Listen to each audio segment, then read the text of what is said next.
ibabad ko na yan sa asin, paminta, at saka sesame oil. Mayroon din akong bawang at sibuyas at saka papayang hilaw. Mayroon akong gagawin dyan. Guys. Kaya what's up? Oo, yung ano ko. Ito yung chicken meat.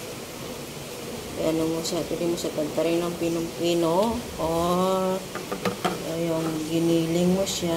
Basta ang tawag dyan, chicken mince meat. Tapos itong bawang at saka ito sibuyas at saka ito may extra akong sibuyas na spring onion. Optional yan kung gusto nyo. Pwede kung wala naman, pwede rin. Kaya lang yan sayang kasi masisira lang sa ref, kaya gamitin ko yan.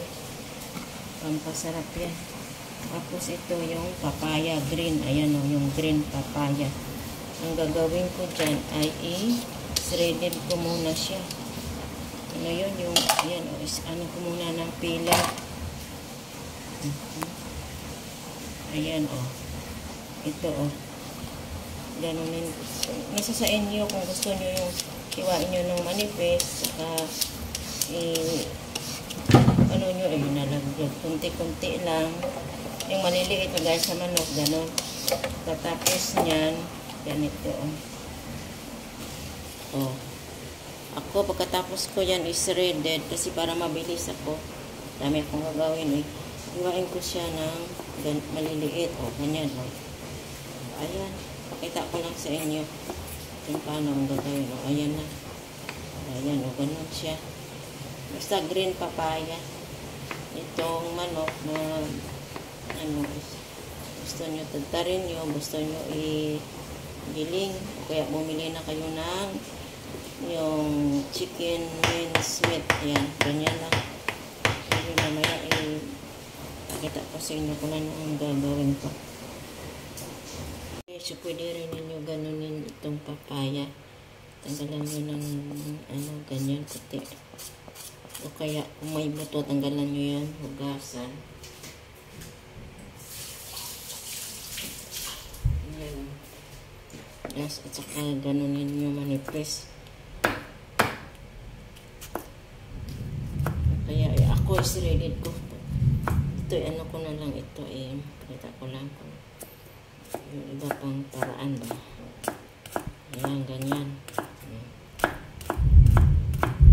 Diba? Ganyan siya guys. Ganyan siya. Maliliit siya. Okay. Guys, so ito na yung ginamitan ko na.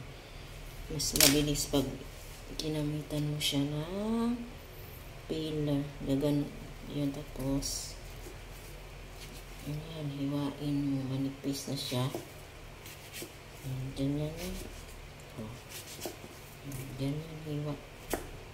Ganyan guys. Ayan o. Ayan na yung ayan o. Ayan. Yan na yung nahiwa ko. Ready to cook na yan.